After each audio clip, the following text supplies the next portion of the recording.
দক্ষিণ হাওড়া বিধানসভা কেন্দ্রে লিচুবাগান এলাকায় 6টি বুথে সিসিটিভি ক্যামেরা না থাকার অভিযোগ। ক্যামেরা মিসিংয়ের অভিযোগ বিজেপি প্রার্থী রথীন চক্রবর্তীর।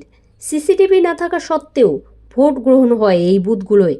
মৌলানা জহর স্কুল ও লিচুবাগান প্রাইমারি স্কুলের 6টি বুথে 151, 152, 153, 155, 156, 157 সিসিটিভি ক্যামেরা ছাড়াই চলে ভোট গ্রহণ পর্ব।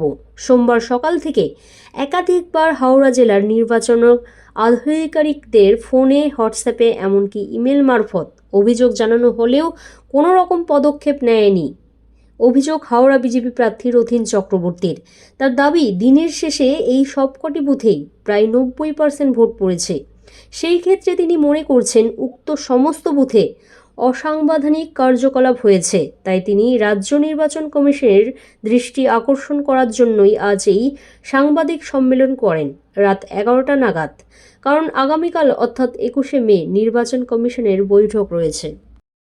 আজকে আমাদের হাওড়ার লোকসভার যে পঞ্চম দফার নির্বাচন হয়েছে, সেই নির্বাচনের দক্ষিণ হাওড়ায় লিচুবাগান প্রাইমারি স্কুল আর মৌলানা জহর স্কুল, এই দুটো স্কুলে বুথ 151, 152, 153, 155, 156 এবং 157 এটায় আশ্চর্যজনকভাবে এখানেতে ক্যামেরা মিসিং হয়ে যায় এবং এই ক্যামেরা মিসিংয়ের পর সেই জায়গায় কিন্তু ভোট গ্রহণ চলে এবং দিনের শেষে দেখা যায় যে এইখানেতে ভোট গ্রহণ হয়েছে এবং তার অ্যাপ্রক্সিমেটলি 90% সেখানেতে ভোট পড়েছে, পোলিং পার্সেন্টেজ।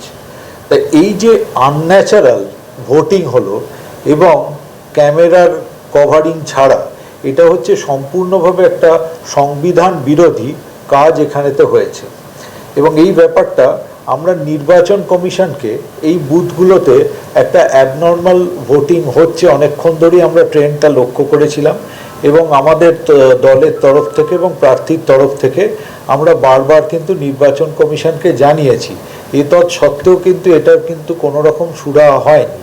এই পুরো ঘটনাটা আমরা এই মিডিয়ার মাধ্যমে আমরা নির্বাচন কমিশনের সামনে আবার উপস্থিত করলাম, কারণ কালকে একটা নির্বাচন কমিশনের মিটিং রয়েছে সকাল 11টার সময়। আমাদের দল থেকে আমাদের চিফ ইলেকশন এজেন্ট উনিও যাবেন ওখানেতে এবং গিয়ে এই পুরো বিষয়টাকে উপস্থাপন করবেন এবং আমরা আশা করি যে নির্বাচন কমিশন এরকম সংবিধান বহির্ভূত কোনো জিনিসকেই এন্টারটেন করবেন না এবং তার যথাযথ ব্যবস্থা গ্রহণ করবেন। কিন্তু আমাদের দিক থেকে আমাদের মনে হয়েছে এই ব্যাপারটা মানে সত্বর উপস্থাপন করার প্রয়োজন, কারণ আমরা এটা রেজিস্টারিংও করেছি এবং মিডিয়ার মাধ্যমে আমরা সবাইকে এটা অবগত করলাম যে এই রকম সংবিধান লঙ্ঘিত হয়ে সাউথ হাওড়ার এই বুথগুলো অর্থাৎ 151, 152, 153, 155, 156,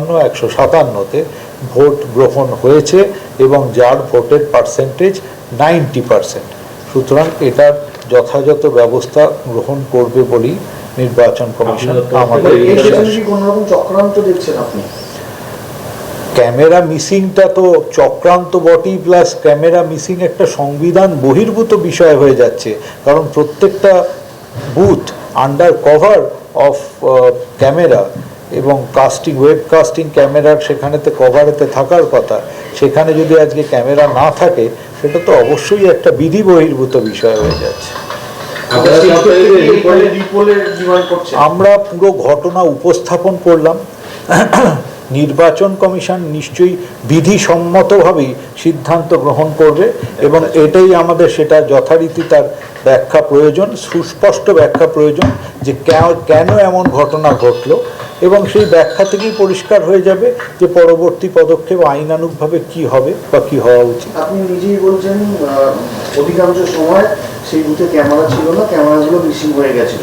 দিনের যখন শুরু হয় ভোট তখন ক্যামেরাগুলো ছিল নাকি একেবারে সকাল থেকেই সেই ক্যামেরা? আমাদের লোক এটাকে ডিটেক্ট করে যে এইখানে ক্যামেরাটা নেই এবং পরবর্তী সময় সেটা তার অফিসার সেটাকে এন্ডোর্স করেন যে হ্যাঁ এখানে ক্যামেরা মিসিং হয়েছে।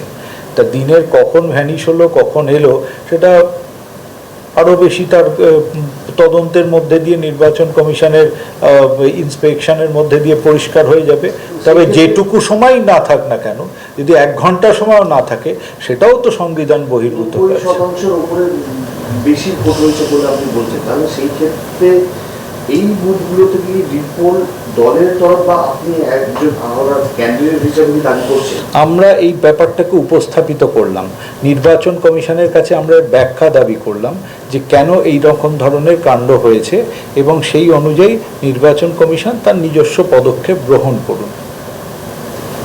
এটা কি রিপোর্ট ডিমান্ড করবেন? আমরা কালকে উপস্থাপিত করলাম, এই ঘটনাটা দিলাম, নির্বাচন কমিশন তারপরে সিদ্ধান্ত গ্রহণ করা যাবে। আপনি কি এতে গিয়ে মনে করেন মানে ওই সমস্ত বুথগুলোতে ছাপ্পা ভোটের কিছু একটা হয়েছে? অবশ্যই, কারণ যদি সেটা আন্ডার আই না থাকে, যদি সেটাকে আন্ডার কভার না থাকে, সেটা তো অবশ্যই কে ভোট দিয়েছে কি বৃত্তান্ত, এবং শোনা যাচ্ছে ওখানেতে মাইনরিটি কমিউনিটির মানুষরা ছিলেন, বোরখা পরা অনেকে ছিলেন। আমাদের সাথে থাকুন এবং দেখতে থাকুন নিউজ প্রাইম টাইমস, আপনাদের সাথে আপনাদের পাশে।